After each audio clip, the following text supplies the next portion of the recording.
Hello po sa inyong lahat mga ka-crypto. Ako po si Pinoy Crypto Trader at sa video na ito ay atin pong pag-uusapan ang aking technical analysis dito kay Pepe ngayon pong April 27 taong 2024. At ang atin pong nakikita rito ay ang daily chart time frame nitong si Pepe.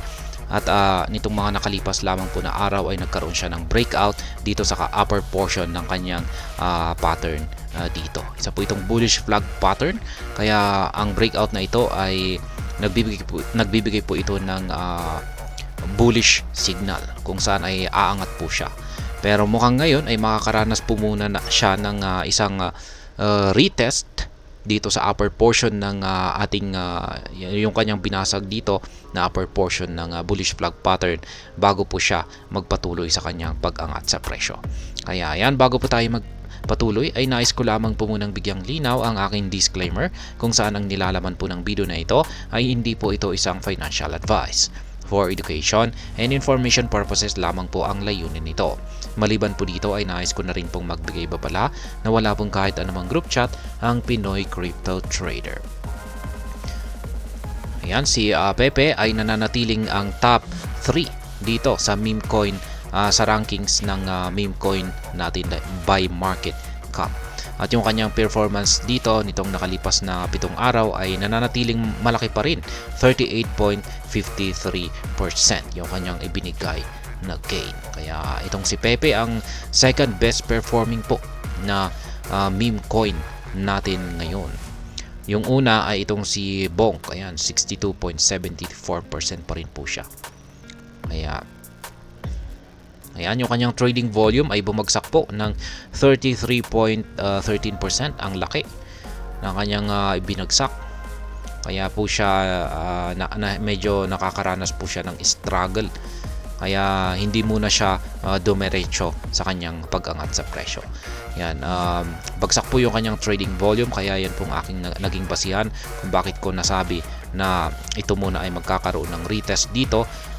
Yan, magkakaroon muna siya ng retest dito sa upper portion ng ating bullish flag pattern or ang ating support line dito sa 50 digits 646. Ayan. Dito naman po sa kanilang official X account ay check natin yung kanilang latest na tweet. Ayan po, last April 26 pa po ito.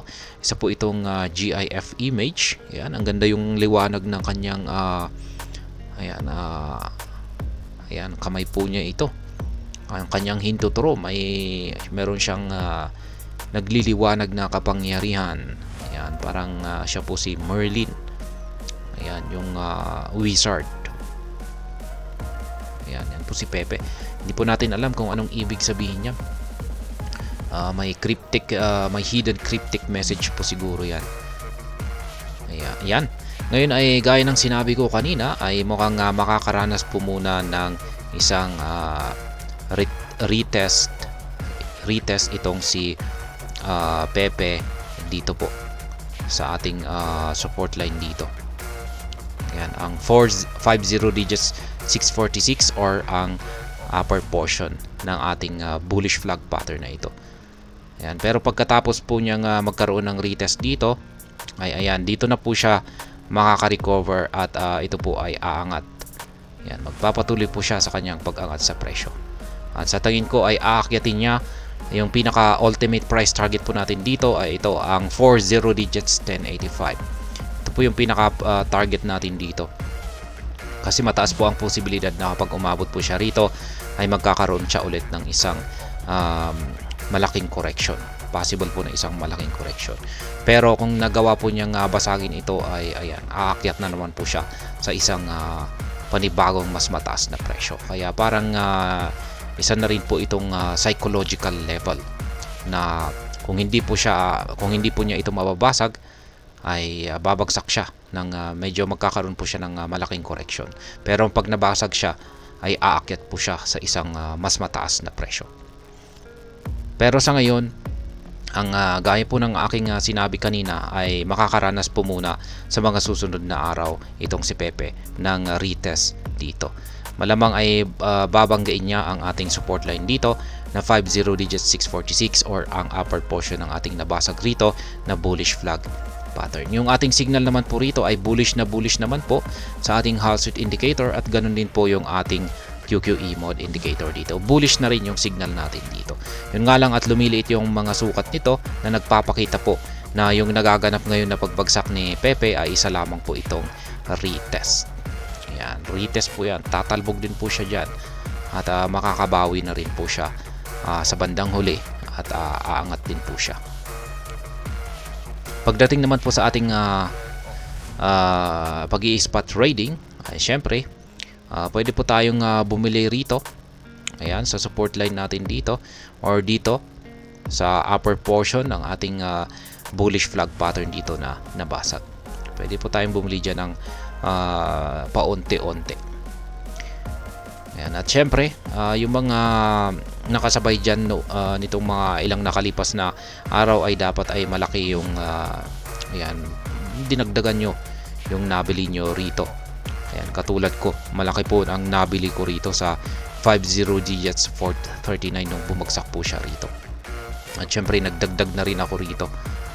Ayan, kasi nakikita ko na talagang ayan, hindi po basta-basta mababasag yung support line natin dito.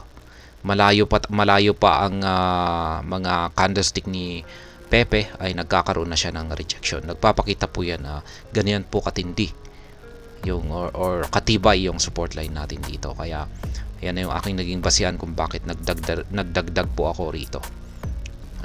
Ayan. Ngayon ay yung balak ko sana ay mag-take profit dito pero hindi po siya umabot. Ayan. Bitin po siya. Ayan, yung candlestick natin noong April 24 ay hindi umabot yung kanyang karayom. Ayan po. Kaya hindi po ako nakapag-take profit dito sa 50 digits 846. Pero ayan, wag po tayong mawalan ng pag-asa kasi mataas po ang aking paniniwala na mukhang dito po siya tatalbog. Yan, at sa pagkakataon na ito ay dito na po niya babanggain ang resistance line natin dito na 50 digits 846 na siya pong sunod na take profit natin or target profit po natin. Kaya yan po ang aking technical analysis update sa araw na ito dito po kay Pepe. At hanggang dito na lamang po tayo sa video na ito mga crypto. Sana po ay inyong nagustuhan ang aking paliwanag sa video na ito. Kung inyo po itong nagustuhan ay pakiclick lamang po ang like button nito. Para naman po sa mga bago lamang dito, kayo po ay aking inaanyayahan para mag-subscribe. Pakiclick na rin po ang bell icon nito dahil ito po ang siya magsisilbing notification nito sa mga bago kong videos na akin pong ina-upload sa aking YouTube channel na ito. Marami pong salamat sa panonood. Ingat po tayo lagi at God bless po sa ating lahat.